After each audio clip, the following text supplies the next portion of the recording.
Muchas gracias, Juan María. Muy buenas tardes a todos y muchas gracias por invitarme a los organizadores.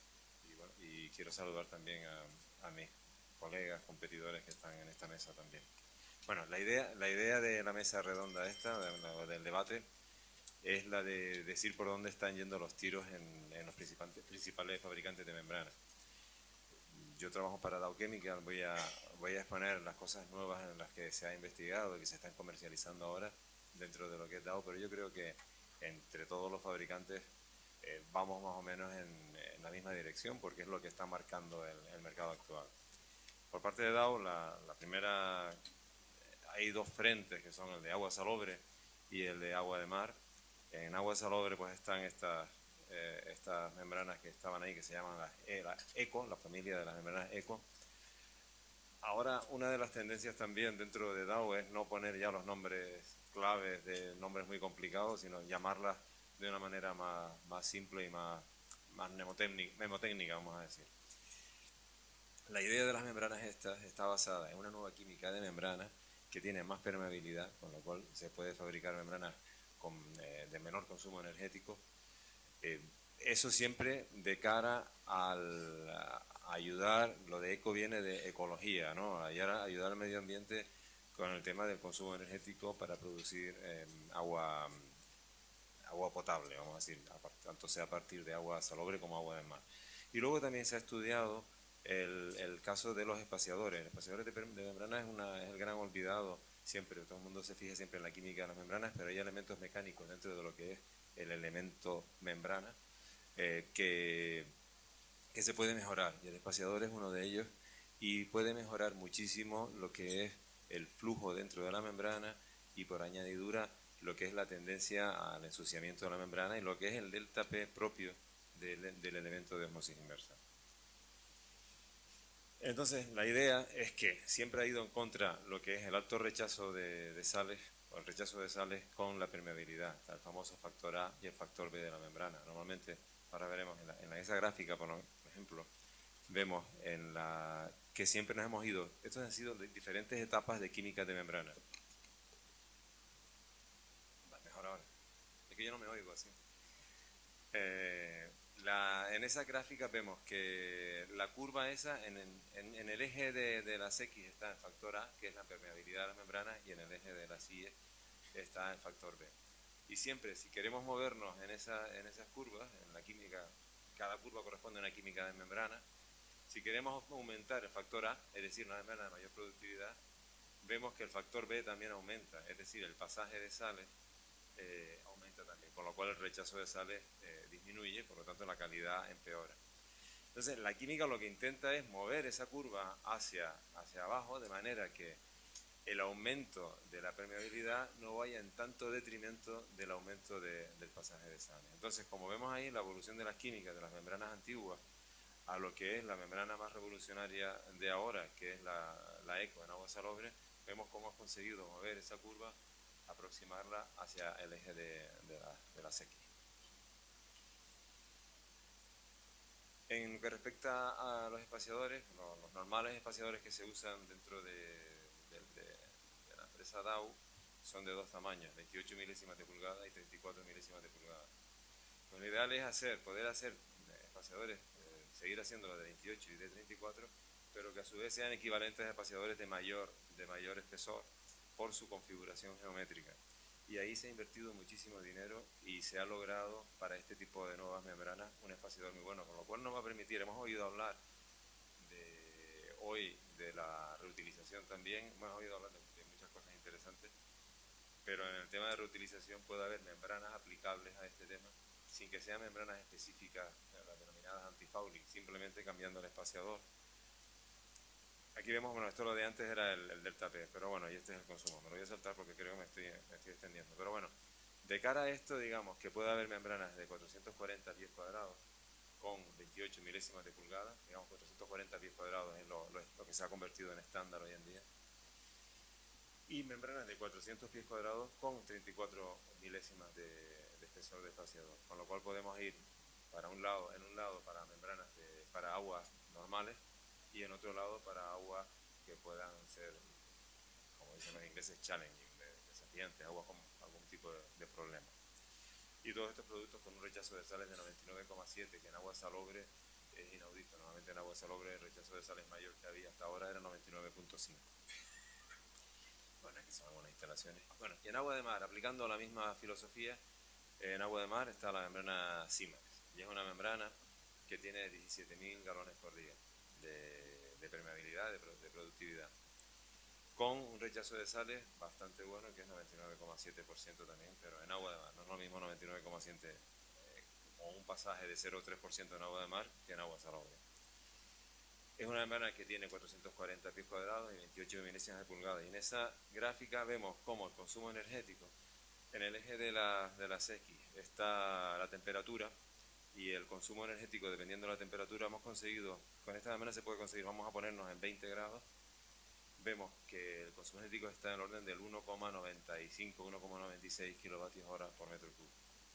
Ahora vemos todo esto, hasta dónde se podrá llegar en todo eso, porque la tendencia es en ese número, en ese factor del consumo energético, llegarlo lo más abajo posible, en lo que la física y la química nos permite también. No podemos llegar, no podemos prometer cosas imposibles, eso está claro. Aquí pongo este caso como un caso práctico de una planta donde se sustituyeron membranas antiguas por membranas de este tipo Simax en agua de mar. Esto es un hotel del sur de Tenerife. Y lo que se consiguió. Aquí se cogió una planta antigua con un diseño antiguo y se cambiaron no solo membranas, sino se cambió todo lo que se pudo cambiar. Y la saco a colación porque fue muy interesante el hecho de que al cambiar membranas, cambiar el sistema de recuperación de energía, era una turbina Francis, ni siquiera era Pelton, y se puso unas cámaras isobáricas. Se cambiaron la eficiencia de bombas, se cambió todo y las membranas. Y al final, fíjense en el número, que eso por eso lo saco ahí, que se incrementó la producción de la planta en un 40%, sin poner más número de cajas de presión, y el consumo específico se bajó al 57%. No quiero decir con esto que esto haya sido solamente gracias a las membranas, me refiero que es un conjunto de cosas que se pueden cambiar y por donde van las tendencias. Esto todavía, el consumo energético, no sé si aparece aquí, no aparece, pero esto bajó el consumo energético, ¿se le pone para atrás? El consumo energético estaba en 4,9 kilovatios hora metro cúbico y se quedó en 2,1. Todavía se puede bajar más, todavía hay una energía que es la energía que lo hemos visto en la ósmosis directa, la energía que tiene la salmuera, esa diferencia de salinidad que se podría salvar todavía. O sea, para mí la tendencia futura de las membranas es un objetivo de llegar a los valores mínimos que podamos llegar en el consumo energético, que podemos estar hablando del orden, supongo que por aquí tendrán otras cifras, pero yo en mente tengo el orden del 1,6, 1,7 kilovatios hora por metro cúbico de agua producida. Esto es todo por mi parte. Muchas gracias.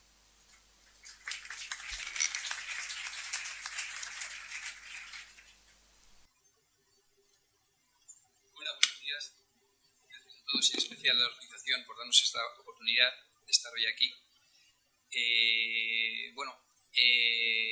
Yo soy Óscar Alvarado, director comercial de Toray, y en mi caso la presentación va a ir enfocada no tanto como hacia lo que va a ser la evolución de las membranas en los últimos, o ha sido en los últimos años y va a ser en los años venideros, sino más bien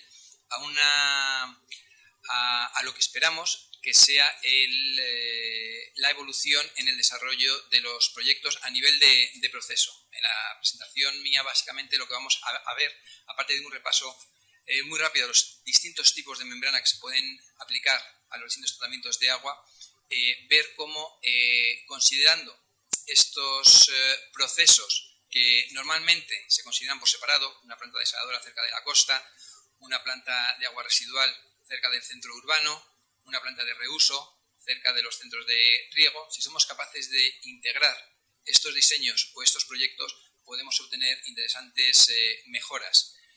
Por supuesto, en paralelo al avance y desarrollo de las nuevas membranas. Básicamente, en la presentación, yendo muy rápido, vamos a ver la tendencia de hacia dónde van encaminadas los avances de las nuevas membranas de ósmosis inversa. Luego veremos una propuesta de sistema de reciclado para ahorro de agua y finalmente un ejemplo de filtración directa de efluente primario para terminar de aprovechar un caudal que podría ser un caudal residual. Para ello vemos tres líneas principales de proceso. Nosotros pensamos que en el futuro la aplicación de todos estos tipos de proceso se deberían hacer de forma conjunta. Los tipos de proceso de agua o de tratamiento de agua en los que podemos aplicar membranas son, bueno, tenemos ahí arriba del todo aparece pues, lo que sería el típico tratamiento de agua de mar, considerando membrana de ultrafiltración como pretratamiento a la ósmosis de agua de mar para obtener un agua producto para consumo humano. Debajo, la línea de proceso número 2 sería bueno, pues, un tipo de propuesta de reuso partiendo de un agua residual, en concreto después de un decantador primario, un tratamiento con membranas de MBR y posteriormente membranas de ósmosis inversa. Y en aquellos casos en los que sea necesario un caudal adicional para otras aplicaciones, como puede ser riego, pues un tratamiento mediante ultrafiltración. Yendo a lo que sería la primera línea de proceso, la típica línea de tratamiento de agua de mar, tenemos que decir que efectivamente en los últimos años en las membranas de agua de mar ha habido una evolución dirigida enfocada a un doble objetivo. Por un lado, como comentaba también antes Antonio, las membranas producen cada vez más, las membranas de agua producen cada vez más. Por poner ahí un ejemplo ilustrativo, en el año 2005 lo normal es que una membrana de agua de mar produjera unos 25 metros cúbicos día. 6 años después, en 2011, las membranas producen más del doble, más de 50 metros cúbicos al día por membrana. Eso ha sido una evolución. La membrana evoluciona a una mayor productividad de agua, pero también la membrana ha evolucionado a un mayor rechazo de sales, es decir, a una producción de agua con menor salinidad. La clave de estos avances, de estos progresos, es bueno, gracias a la posibilidad del empleo de una técnica de análisis, que es la microscopía electrónica, que nos ha permitido estudiar nuevos parámetros tales como la estructura interna de la membrana, la superficie y el espesor de las finísimas capas funcionales de la membrana. Básicamente podemos decir que hay tres tipos de membrana. Hay muchos intermedios, pero los casos extremos sería una membrana de agua de mar de alto rechazo, que rechaza pues, en torno al 99,9% de sales, a costa de producir menos agua que el resto, unos 24 metros cúbicos día.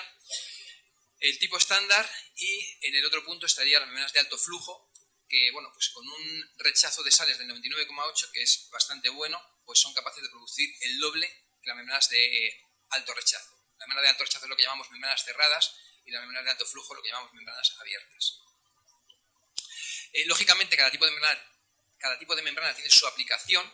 Las membranas de alto flujo, como aparece ahí en azul, en unas condiciones que podrían ser las típicas, pues por ejemplo, del océano Atlántico, un agua a 20 grados, 35 gramos por litro, vemos que tiene una presión de operación de en torno a un 10%, incluso más, baja que una membrana de tipo estándar, produciendo una salinidad de agua producto más o menos similar, aceptable en cualquier caso. Las membranas de alto rechazo son preferidas en unas condiciones de trabajo que podrían ser pues, el Mar Rojo, el Golfo Pérsico, donde la salinidad del agua es más alta, 45 gramos por litro, y alta temperatura, 32, donde no queda más remedio que pese a una mayor presión de operación y por tanto consumo energético, tienes que poner membranas de este tipo para obtener una salinidad de agua producto que sea aceptable por los clientes. Pasando a la segunda línea de proceso, la de reuso de agua industrial, vamos a ver bueno, pues un sistema de reciclado para poder ahorrar agua. Esto es una planta en operación instalada en Japón, Water Plaza Kitakyushu. Básicamente la planta es una planta de agua residual a la cual se le ha aplicado o se le ha construido al lado una desaladora de agua de mar para incrementar el caudal de producción.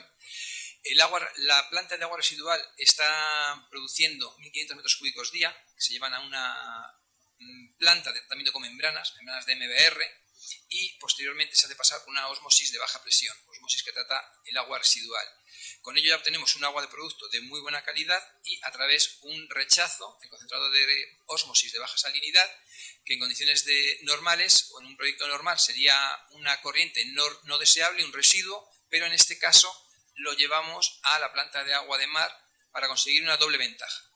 Por un lado, al mezclar el agua de mar con este concentrado de ósmosis que viene de la planta de agua residual, estamos disminuyendo la carga orgánica residual del concentrado de la primera ósmosis, a la vez que estamos bajando a la mitad, los caudales son el mismo, el concentrado de ósmosis y el caudal de agua de mar que se alimenta es el mismo, con lo cual estamos bajando la salinidad del agua de mar casi a la mitad. Con esto lo que se consigue es que la planta de agua de mar trabaje a menor presión y el tamaño de esta sea un tamaño mucho más pequeño que sería una planta de agua de mar convencional. En resumen, del agua de mar con concentrado de la ósmosis que trata agua residual, estamos ahorrando energía y disminuimos la carga ecológica del sistema. Aquí, bueno, es un resumen que podrán ver con más detalle cuando descarguen las presentaciones. Los análisis de las distintas corrientes muestran que el TDS de agua de mar que se alimenta a la ósmosis desaladora de agua de mar se reduce a la mitad al mezclarlo con el concentrado que viene de la ósmosis de agua residual y la calidad del producto cumple con los parámetros esperados. Llevando esto a una estimación de costes, lo que vemos es en el caso 1, arriba, que para producir un caudal de agua producto de 15.000 metros cúbicos día a una tasa normal de recuperación de una planta de este tipo, 40%, necesitamos 37.500 metros cúbicos día para alimentar a esta planta. Con la propuesta que se hace integrando los sistemas de tratamiento, para producir la misma cantidad, 15.000 metros cúbicos día, primero, la tasa de recuperación es más alta, porque la salinidad es menor, con lo cual ya estamos disminuyendo el caudal a la entrada de la planta de ósmosis. De 37.500 pasamos a 30.000 metros cúbicos día. Y segundo, estamos disminuyendo notablemente todo el pretratamiento con ultrafiltración y los bombeos antes de la ultrafiltración de la planta de agua de mar, porque la ultrafiltración en este caso, en vez de producir los 37.500 metros cúbicos día, basta con que produzca 15.000 metros cúbicos día. ¿En qué se traduce esto?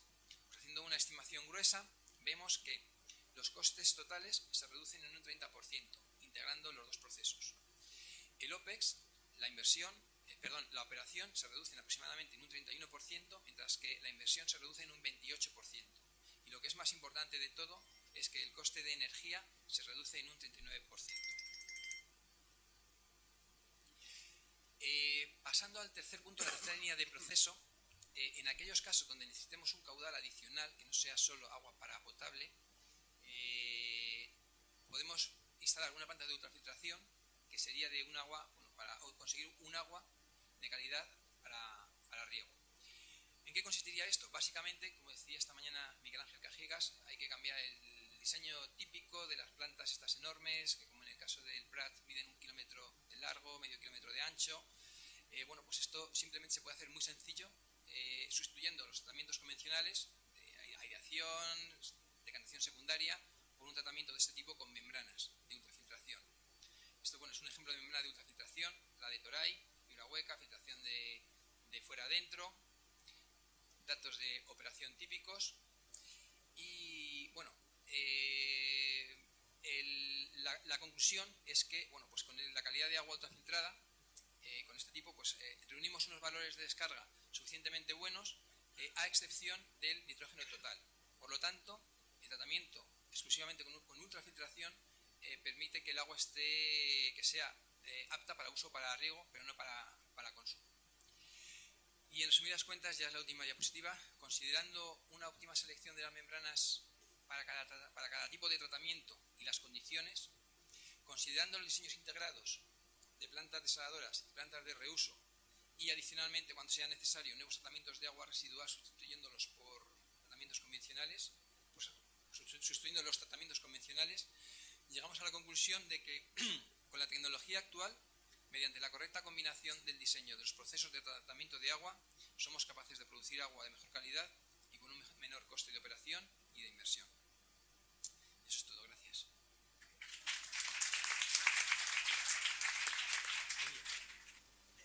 Gracias, Juan Mari.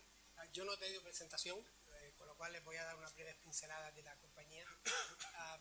Agradecer primero a la organización por haberme invitado a estar aquí hoy con ustedes. Y luego quería hacer una reflexión sobre mi querido profesor Juan Sebastián Delgado, que la verdad que después, profesor en la Universidad de La Laguna, la verdad que después de oírlo, no sé si hice bien hace 3 años cuando decidí unirme a Nano H2O. Pero bueno, Eso el tiempo lo dirá. La realidad es que cuando tratamos de innovar en el mundo de las membranas, está claro que necesitamos disponer de nuevos materiales y necesitamos disponer de procesos para gestionar esos nuevos materiales. El señor Delgado precisamente hablaba de uno de los elementos emergentes, como es el grafeno, muy utilizado en muchas industrias y que potencialmente puede revolucionar el mundo de las membranas. Y desde luego a los que estamos en el mundo de las membranas de poliamida aromática, pues eso, a lo mejor buscarnos otro trabajo. Pero bueno, eso imagino que tardará tiempo en llegar, si llega. Porque al final eso es lo fundamental cuando estamos tratando de innovar con nuevos materiales. Entre el descubrimiento de esos nuevos materiales y la concreción en productos comercialmente viables puede pasar un mundo. 8 años, 10 años, 15 años, o simplemente no ocurrir nunca. Hay muchas buenas ideas que se quedan por el camino. Con lo cual, el hecho cierto es que hoy por hoy en el mundo de las membranas y concretamente en el mundo de la desalación, las membranas de poliamida aromática es lo que marca la pauta.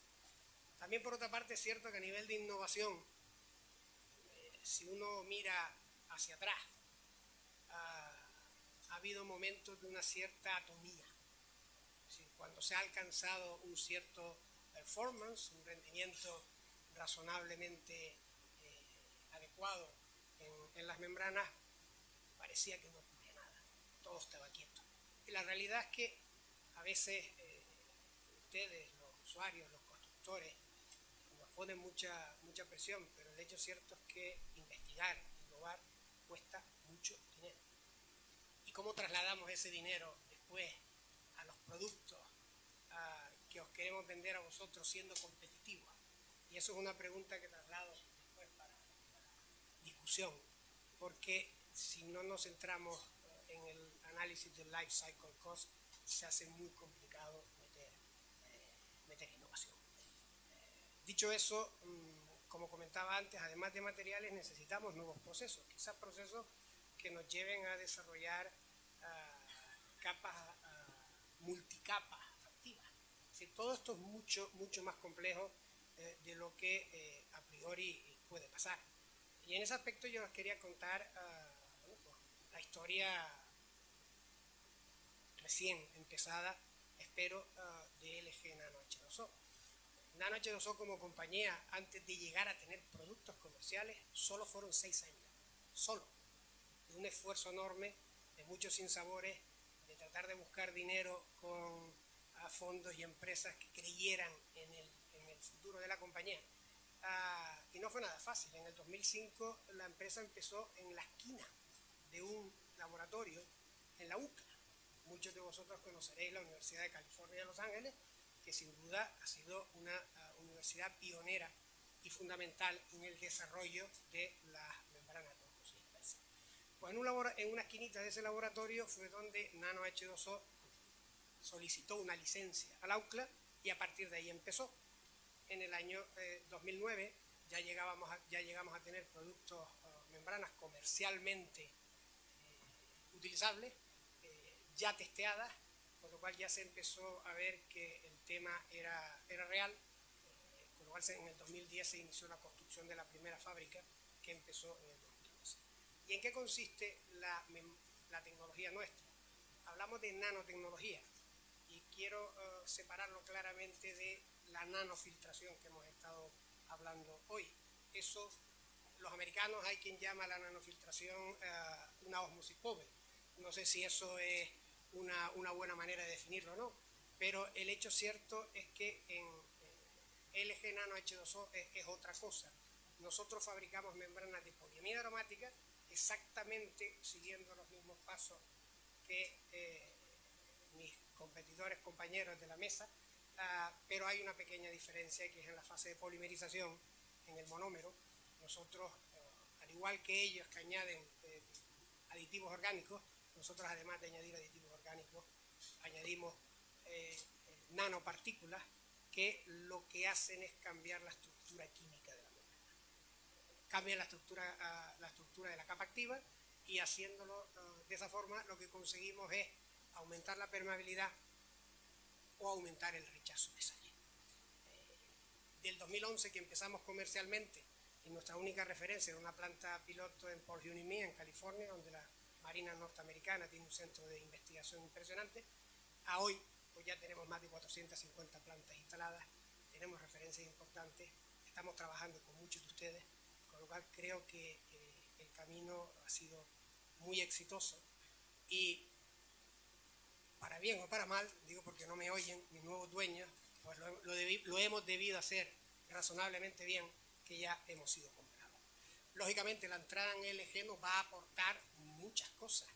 La principal es dinerito, capital. Vamos a pasar de ser una compañía pequeña a una compañía grande, donde ya os podéis sentir cómodos en los grandes proyectos, sin duda ninguna, lo entendemos perfectamente. Pero mucho más que eso, nos va a aportar un equipo de investigación y desarrollo con más de 2.000 químicos en nuestro centro principal en Corea y además con un conocimiento sobre lo que es el coating crítico en la generación de membranas de osmosis inversa absolutamente fundamental. Con lo cual, mi única preocupación con todo esto es que el año que viene tenemos la segunda fábrica en marcha, con lo que no sé dónde demonios voy a vender todas las membranas que me van a exigir que vendamos. Pero bueno, eso es para el año que viene y a lo mejor será a costa de algunos de mis compañeros o nuevos proyectos que salgan. Ya veremos. En cualquier caso, y para terminar, nosotros hemos empezado por la parte difícil, que es agua de mar. Ya hemos desarrollado 6 productos, 6 membranas que están instaladas ya en plantas ahí fuera. Y hay una cosa que forma parte de nuestro ADN desde el principio. Intentamos que el gap entre el corte mínimo de sales y el corte llamado estabilizado, lo podemos llamar seguramente de muchas maneras, sea lo más pequeño posible. No se trata solo de que tengamos un 99,85, como es el caso nuestro, 99,86 o lo que sea. Se trata que el rechazo mínimo no sea el 99,5, sino el 99,75. Esa es parte de nuestra obsesión como empresa. De esa manera podemos garantizar que el performance de la membrana es el que decimos que es. Y en realidad empezamos por la permeabilidad como compañía. Nuestras primeras investigaciones era desarrollar una membrana lo más permeable posible, por tanto con el mejor consumo energético. Pero como bien decía Antonio, hay un balance entre el valor A y el valor B, la permeabilidad y el paso de sales, y realmente una membrana que produzca mucho, pero que dé un rechazo de sales insuficiente, y no voy a decir cuál es, no sirve para nada. Sinceramente, no hay aplicaciones. Solo hay una manera de usar esos productos y es en híbridos con membranas mucho más cerradas. Por tanto, nosotros ahora mismo dentro de nuestros desarrollos, lo que está como fundamental es seguir aumentando el flujo de la membrana, pero que el rechazo de sales no sea el 99,8 como es hoy, que sea más. Entonces, sí habremos dado ese salto cualitativo que creo que la tecnología nos lo va a permitir. Pero solo llevamos 3 años, con lo cual tengan paciencia y dennos la oportunidad de trabajar con ustedes. Gracias.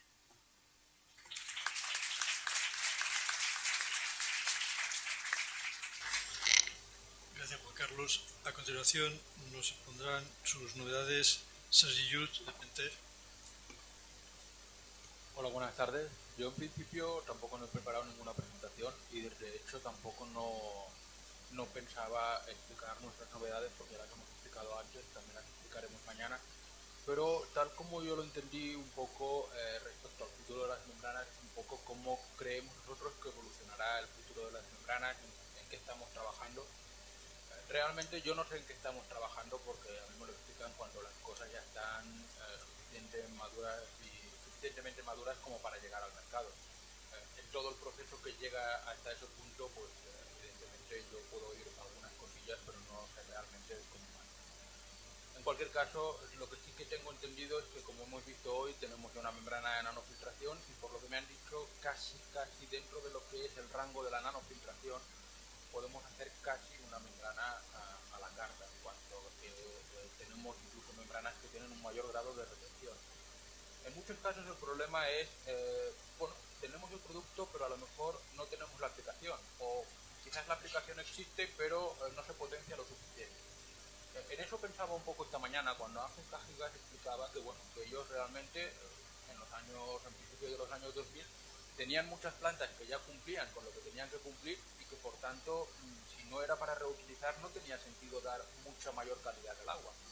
Y en ese sentido, pues por ejemplo, recordaba cuando Daniel Prat explicaba todo el tema de los disruptores endocrinos, nuestra membrana, la que hemos visto hoy, puede tener una gran capacidad de eliminar o de retener disruptores endocrinos para muchas de las especies.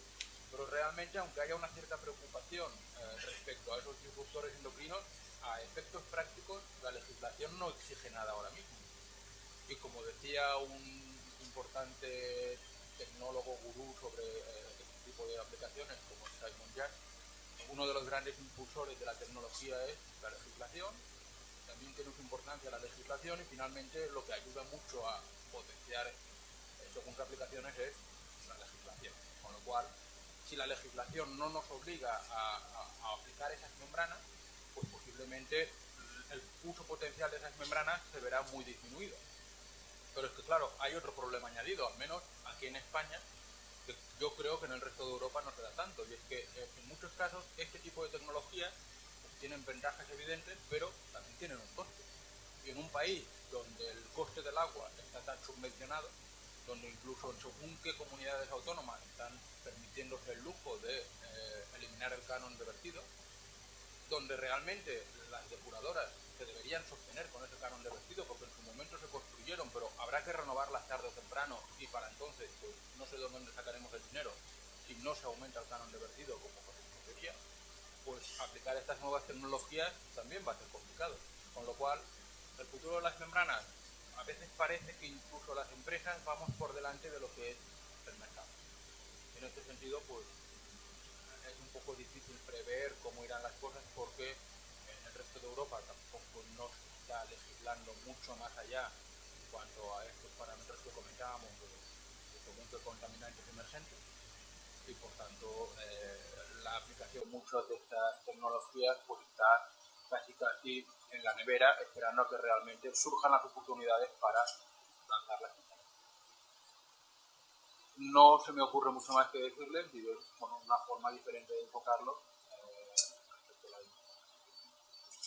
Muchas gracias, Sergi. A continuación,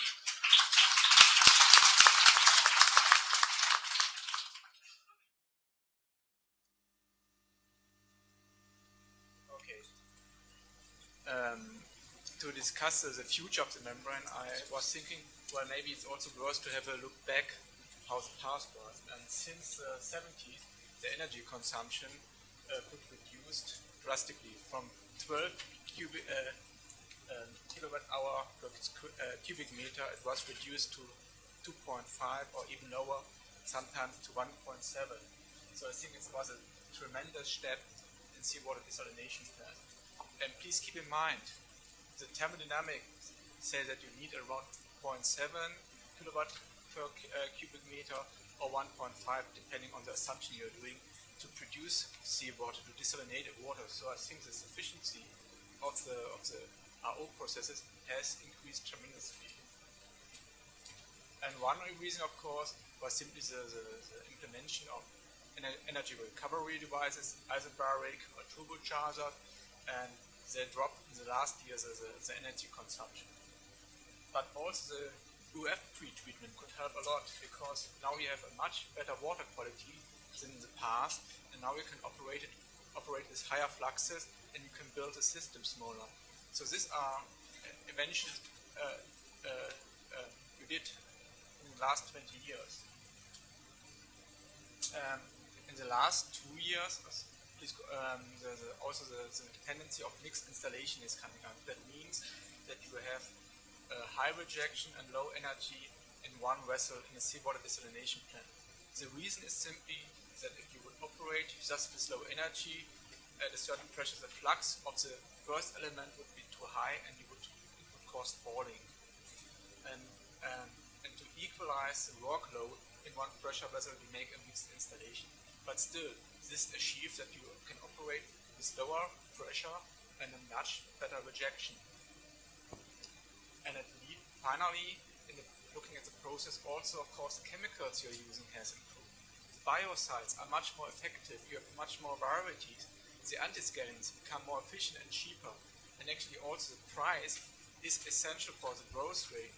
Just keep in mind that now people have access to clean water, which may have not this access if the prices of the elements would be still the prices of the 70s. So I think it was a tremendous job the RO business did in the last years.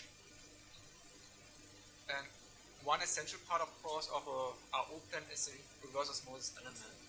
The robotic winding could improve the quality and the membrane surface area by 10 to 20%. That means you could reduce the size of the plant, give a more equal quality. In the past, we discussed lifetimes or warranties of 3 years. Today is normal to discuss 5 years. So the quality of the element improved. But novel field spacers, as we heard before, are introduced. They reduce the pressure drop, and I think it's just a start, because if you just keep in mind how a spiral element works, the flow dynamics actually are horrible. If you just keep in mind that you have the same field spacer close to the pure tube as in the last stage at the end of the spiral. So I think there's a lot of improvement in the hydraulics of the spiral wound elements. And of course, the PA layer has improved. You have lowered areas where you have pinholes, therefore the rejection could increase. You have also the membranes which are taking care of low energy, high salinities, high boron rejection, so we have a much better variety. In the past, sometimes the people produce membranes and then they were looking what kind of membranes they have. Nowadays, good produce at least, they say, well, I want to produce this membrane and I'm producing this membrane. And of course, we heard it before, the graphene and nanotubes are at least in lab scale possible. Well, as I said already when I mentioned the hybrid design, it's always critical if you just operate with high fluxes. Maybe you should be, maybe a complete different setup will be in the future more related to UF, where you can maybe backpipe if this is possible. But honestly, I'm not sure, because in this case you have still falling, scaling, and biogrowth and all the issues also with this kind of membranes. And if the membranes become much more expensive because of a new technology, because of, then of course some people may not or cannot afford them anymore. And find an additional, please keep in mind where the elements are going to. Sometimes there are really farmers who are installing the elements in some countrysides, and if you have a very expensive element which may be fractal or something like that, that became an issue. I think the elements we have currently are excellent. Where I see an improvement of the RO elements is clearly that you can improve the hydrodynamics of an element. And I see there a big future in the new 3D printing. For example, the netting is now extruded, and therefore you have a very limitation on dimensions you can change. Maybe this can be overcome by the 3D printing. And it's the same with the ATD. Maybe you can make ATD more reliable or make fixing to the water source. Well, in looking at the process, there are discussions to operate now the systems even with higher fluxes, that you have an extremely good pre-treatment and then you operate with very high fluxes to have a very small system, but keeping the same pressure, that means the same energy consumption.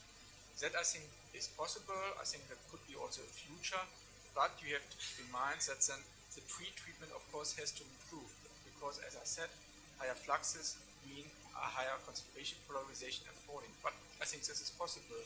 So the ultrafiltration today has a high quality, and therefore I think it's achievable. So in this case, of course, it would result in a lower capex, I mean lower investment, but since you're operating with the same pressure, the running cost would be the same. Yes, thank you very much.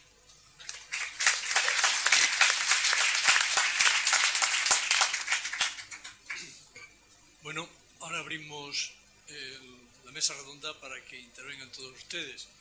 Voy a intentar hacer un pequeño resumen de algunas de las líneas que se han estado hablando, porque creo que se ha hablado de muchas cosas y a veces demasiado mezcladas. Vamos a tratar de hacer un panorama. Sí, evidentemente distinguimos entre, yo entiendo que aquí hemos hablado de innovaciones en las membranas existentes, o digamos las tecnologías existentes de membranas, la ósmosis inversa, con membranas que existen y que tenemos que mejorarlas. Otra cosa es las nuevas membranas, nuevos materiales que ha hablado, incluso nos ha introducido antes el profesor Sebastián Delgado, pero digamos, o incluso nuevos procesos. Todo eso es distinto. Digamos que yo creo que no podemos confundirlo y mezclarlo todo, porque una cosa es la realidad que tenemos hoy en día y la planta que tenemos que hacer y que podemos esperar para el año que viene, y otra cosa son los nuevos procesos que evidentemente, igual que pasó el paso de la destilación a la ósmosis, supuso una reducción energética y un gran avance, pues posiblemente el cambio hacia membranas biométricas, evidentemente yo entiendo que por ahí puede ir la música y que será un gran avance también en todo el desarrollo de la desalación, pero eso es un futuro que pasará todavía años, o la membrana de nanocarbono y demás, lo cual no significa que no tengamos presente. Respecto al futuro de las membranas actuales, yo he escuchado por aquí varias cosas. Una es reducción, siempre hablamos de reducción del consumo energético, lo cual yo tengo mis dudas, después podemos hablar de eso.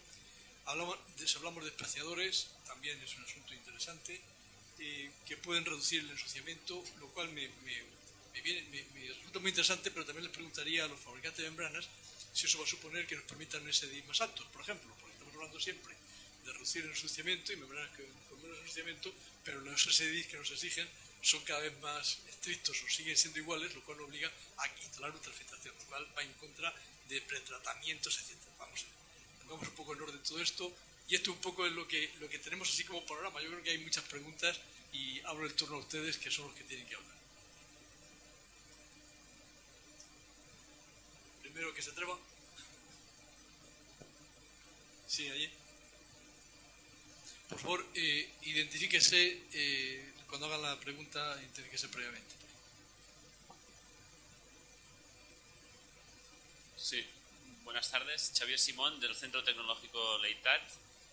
Primero de todo, agradecer a la organización por esas primeras jornadas que unen tanto investigación como industria, y un poco conectando lo que ha explicado el profesor Delgado de La Laguna, y aprovechando que tenemos aquí a distintas casas de membranas, quería preguntarles por si hay alguna experiencia previa o están trabajando ustedes en nuevos procesos de membranas, como se han hablado, ósmosis directa, destilación por membranas, que justamente mañana, por ejemplo, empieza la primera cumbre en Lisboa en ósmosis directa, y si han ustedes hecho alguna investigación por su parte y cómo ven el estado de estos nuevos tratamientos por membranas, aprovechando que estas unas jornadas de membranas, y hemos estado hablando bastante sobre procesos quizás más convencionales o clásicos, y era un poco para saber vuestra opinión como fabricantes de membranas. Gracias. Bueno, yo lo que puedo decir es que en el caso de Toray estoy seguro de que así es, pero nadie lo confirma. Quiero decir, yo viajo regularmente a Japón, viajo a la fábrica, pero hay muchas zonas que son restringidas incluso para los japoneses que llevan trabajando en Toray 20 años. Yo en mi caso estoy casi seguro, en el caso de Toray, estoy casi seguro de que sí que hay avances, de que sí que hay investigaciones for osmosis y en nuevos tipos de ósmosis, pero no nos dicen nada. O sea, son los japoneses por mentalidad, hasta que no tienen algo probado y muy probado, no lo dan a conocer. O sea, personalmente no puedo confirmar nada. Mi opinión es que sí, pero no lo puedo confirmar. A mí me pasa lo mismo, pero sin los japoneses. En el caso con los americanos. No, pero sí claro que se está investigando muchísimo. No solo en lo que es osmosis directa, es un tema muy interesante, sino también en los nuevos tipos de membranas, eso por supuesto. Y se está trabajando muchísimo y se está invirtiendo mucho tiempo y dinero en ese tema. Y respecto a cómo se considera esto se considera muy bienvenido. Todo lo que sea la evolución tecnológica está muy bienvenido, por lo menos por parte de Dow, que a lo largo de todos sus 100 y pico años de historia, Dow siempre se ha adaptado a las nuevas tecnologías, aprovechándose de ellas de lo mejor posible, en el buen sentido de la palabra. Yes, I think forward osmosis, I simply can say what already was said before for seawater desalination. I think the article is very clear, which was shown in Journal of Membrane Science. There is no benefit of it simply because of the getting back the draw solution. The draw solution regeneration would be not energy efficient, more energy efficient than the seawater desalination process nowadays. And of course there is a market for fruit juice, but and maybe some other niche application, but I don't see the big potential now. And honestly, we make also some thermodynamic calculation 1 year ago in our company and came actually to the same solution, because the draw solution is the key point of the forward osmosis process. And if you don't find a new way, I don't believe that it's coming up in the bigger processes. Sí, para nosotros en LG Nano H2O hemos hecho, se está haciendo investigación muy básica, pero no es una prioridad. Ahora mismo nuestra prioridad es sacar al mercado ya a finales de este año las primeras membranas de agua salobre. De hecho ya se están instalando, y la prioridad es membrana de baja energía, membrana de alto rechazo, inmediatamente low fouling, aumentar el portafolio de productos tanto de agua de mar como de agua salobre. Esto vendrá seguramente. En mi caso, como comentaba antes, si algún día desarrollamos una membrana me enteraré cuando ya esté en el mercado, pero no me parece que sea el caso, porque realmente nosotros estamos en el mundo de la ultrafiltración, la nanofiltración, aplicaciones de estas tecnologías y la ósmosis directa. Sé que hay gente de nuestra empresa que está siguiendo el tema y posiblemente sea pues para buscar aplicaciones complementarias que puedan ayudar a la ósmosis directa, es decir, el pretratamiento para la ósmosis directa también es importante, pues habrá que optimizarlo y demás, pero no como tal en la ósmosis directa, al menos a mí no me consta. Gracias. ¿Más preguntas?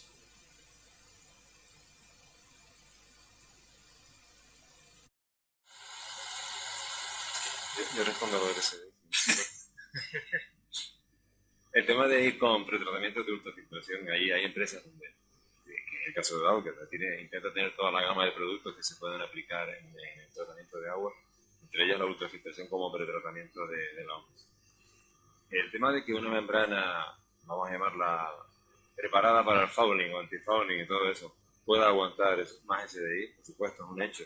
Pero yo creo que no se trata de eso, lo que se trata es que la membrana sea más limpiable y requiera menos limpieza, que es lo que la ultrafiltración siempre va a ser un pretratamiento, una alternativa al pretratamiento que va a mejorar mucho el pretratamiento convencional, e incluso va a ser más barata. En sus inicios era más caro, pero hoy en día ya estamos casi a la par, y el futuro de la ultrafiltración pasa, que eso lo veremos mañana, que es la jornada de ultrafiltración, por ser ya una cosa bastante, una tecnología bastante asequible.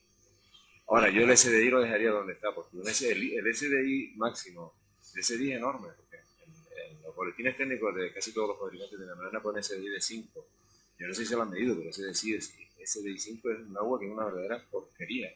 El SDI de 3 ya para mí sería un límite ideal. Lo que pasa es que por exigencias del guión hay que ponerlo del SDI de 5. Pero yo lo dejaría ahí, entre 3 y 5 a lo sumo. Un comentario a lo que dice Antonio. Es que el tema es más complicado, porque es que incluso con ultrafiltración no podemos garantizar que no haga el fouling. Eso lo sabemos todos los que hemos mirado plantas en ocasión. Es decir, y da igual, que ponga 5, que ponga 2. Si la membrana se ensucia. ¿Y de quién es la responsabilidad? No de la membrana. Por eso el hecho de que nos pidas aumentar el SDI no termina de ver. O sea, al final lo que se trata es, y estoy totalmente de acuerdo con Antonio, es tratar de desarrollar membranas que se limpien mejor, que si es posible se ensucien más lentamente, pero es que cuando hablamos de 5 estamos hablando ya de una barbaridad. O sea, que lo que tenemos que hacer es intentar desarrollar membranas que si ponemos 5 funcionen perfectamente bien y se ensucien la barbaridad.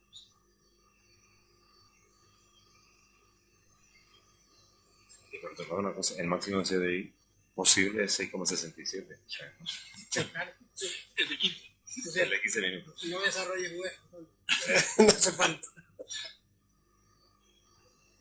Preguntas.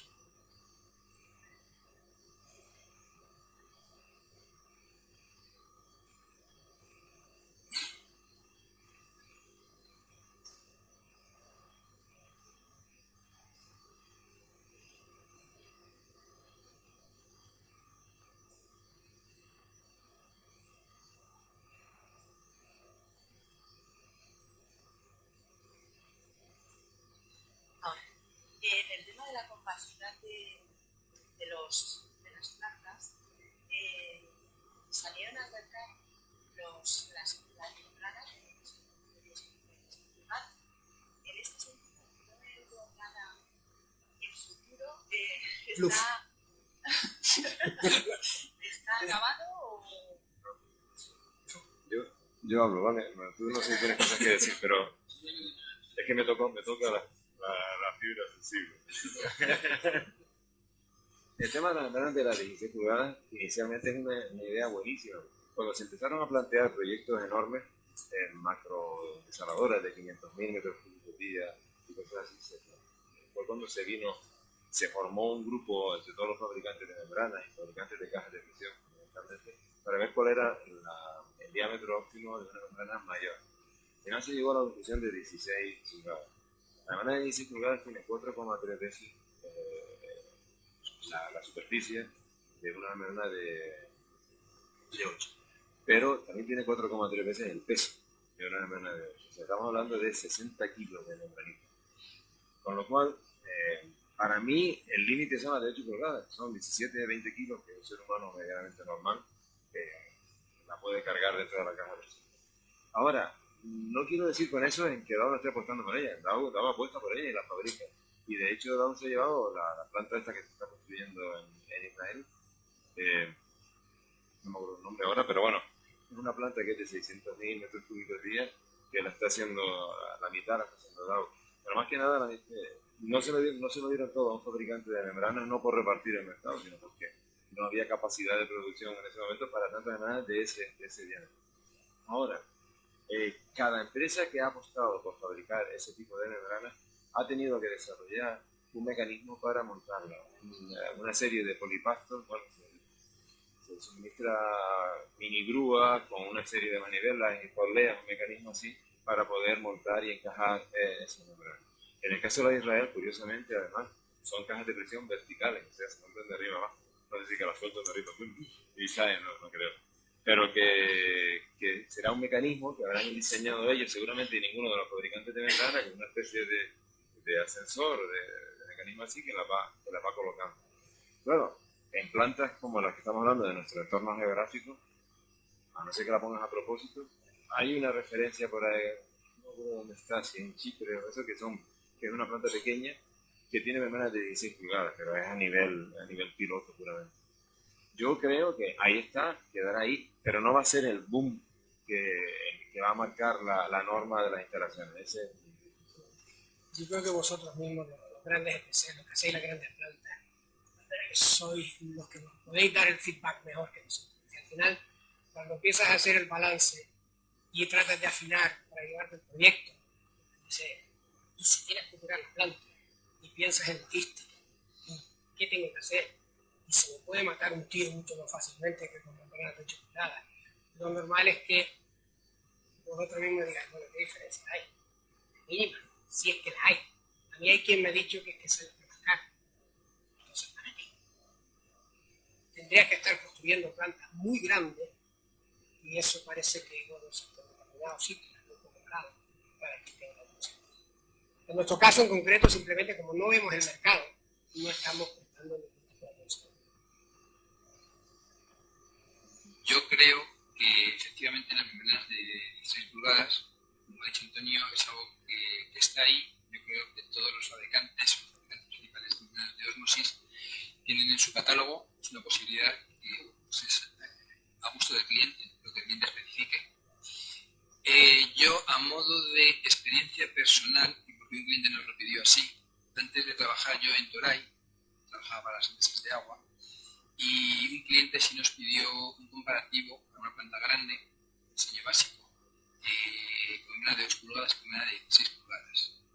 Y bueno, pues con la ayuda de los señores que están aquí sentados en esta mesa ahora conmigo, yo hice una propuesta, un estudio de ingeniería básica, básicamente. Y llegamos a una estimación de costes. Y la conclusión era que la solución con membranas de 16 pulgadas, pese a tener, lógicamente, menor número de membranas, menor número de vessels y posiblemente algo menos de inoxidable, era más cara. Era más cara debido básicamente a la presión, al precio de los tubos de presión. Los tubos fabricados, los vessels, fabricados para 16 pulgadas, son proporcionalmente más caros, es decir, cuestan más de 4,3 veces que los tubos fabricados para 8 pulgadas. Entonces, por ese desfase, por esa diferencia de los pesos de las presas de presión, no salía rentable, salía un poco más cara la solución de 16 pulgadas. En concreto, 8 veces más caro. Por ahí hay dos fabricantes de cajas de presión, pero 8 veces más caro. Pero ahora yo lo explico, un diámetro muy grande, las presores tienen que ser diferentes y tiene su razón de ser. ¿Alguna pregunta más?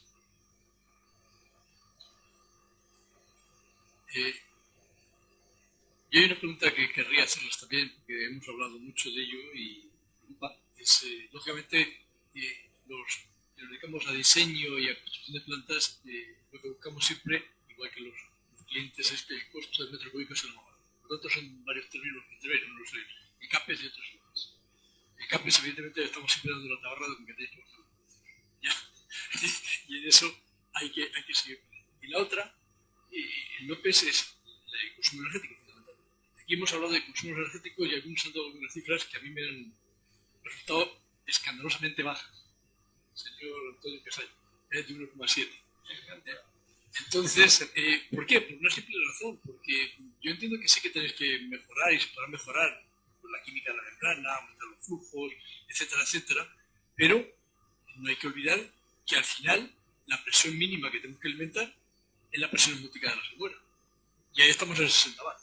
Luego, a partir de ahí, no me bajes más la presión porque lo siento, no puedes. Entonces, a ver, ¿de qué estamos hablando? ¿Qué estáis vendiendo? De lo que yo dije, si yo no dije que todo el 1,7 fuese mérito de la membrana. Yo lo que dije es que había una combinación de tecnologías que se podían poner a trabajar conjuntamente para acercarnos al límite. El límite termodinámico creo que es 1,47, hay por ahí, no hay un estudio, 1,5, para hablar redondeando. Ahí no vamos a llegar nunca, porque los materiales ni los sistemas son perfectos, es imposible llegar. Por eso dije lo del 1,7. Entre otras cosas, para corroborar un poco eso, cuando hablaron hoy de la ósmosis directa, que lo habló Daniel, hablaba de quitando todas las eficiencias y todo eso, que se podría sacar de una ósmosis directa 0,3 kWh por metro cúbico. Si aprovechamos por ósmosis directa esa energía que queda en la salmuera, es lo único que queda. La parte de energía mecánica de la salmuera la estamos aprovechando con las cámaras isobáricas. Pues ahora vamos a aprovechar la energía potencial química que tiene la salmuera. Si esos son 0,3 y estamos ya a 1,9, ya estamos cerca de lo que yo digo. Estamos hablando de cambio de procesos tecnológicos. Yo estoy hablando, claro, una combinación. Pero, a ver, aquí no nos eché la pelota nosotros. Nosotros la tenemos en el puesto. Estamos hablando de qué hacéis las membranas y qué vais a tener en el futuro para mejorar. El otro es cambio de procesos, cambios tecnológicos, y vamos a mejorar todo. Y igual que los sistemas de cambio de presión, pues también los señores de eso están trabajando para tratar de hacer más eficientes, todo lo que quieran. Pero aquí estamos mirando ahora las membranas. La mesa redonda quiero que se centre en qué vais a hacer, porque estáis haciendo de cara a la membrana. Sí, yo solo. Yo creo que todos los fabricantes de membranas están estudiando nuevas técnicas de membranas y llegar. Lo que pasa es que ya estamos llegando casi ahí, casi al límite. En la última generación de membranas se ha mejorado muchísimo. Seguramente queda un paso más que dar. Nunca se puede decir que se haya llegado al final, porque sería en cierto sentido la perfección de la investigación y eso no ocurre, ¿no? Pero acercarnos a eso sí, en eso se está. Lo que pasa es que cada vez ha habido, son un quantum de investigación, ¿no? El último quantum fue muy importante, se ha investigado muchísimo y ha habido un desarrollo que, bueno, para quitarse el sombrero. Yo tengo presentaciones por ahí más profundas, si en alguna oportunidad coincidimos, lo pueden ver, de ver cómo realmente sigue evolucionando y lo que ha significado el último desarrollo. Pero ya cualquier paso más que se dé va a costar mucho. Y ahora aprovecho para decir, como salió la palabra costar, el tema del precio de las membranas también es importante. Si en que siguen abaratando el precio de la membrana, no vamos a poder llegar nunca a nada de eso. O sea, por favor, páguenos más porque tienen que pagarnos todo bien. No sigan por ese camino que van mal. Vamos. De todas maneras, Juan Mari, cuando hablamos de plantas pequeñas, hay que tener en cuenta que cuando hablamos de mundo, hay que centrarse en el caso concreto. Porque en el caso concreto de Canarias, somos islas volcánicas, muchas de las plantas pequeñas se alimentan con sus hierros, fantásticos en cuanto a calidad de agua, SDI de 0,5, muchas plantas no tienen ni filtro de arena.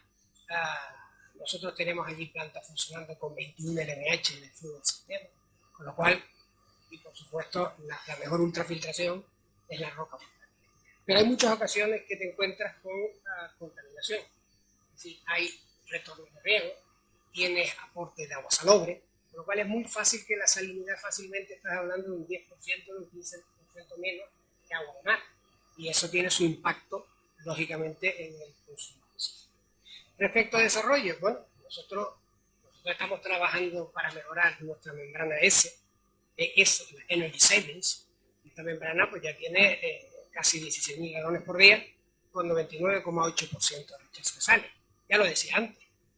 O desarrollamos un alto rechazo de sales en las membranas, o la utilidad es revertida.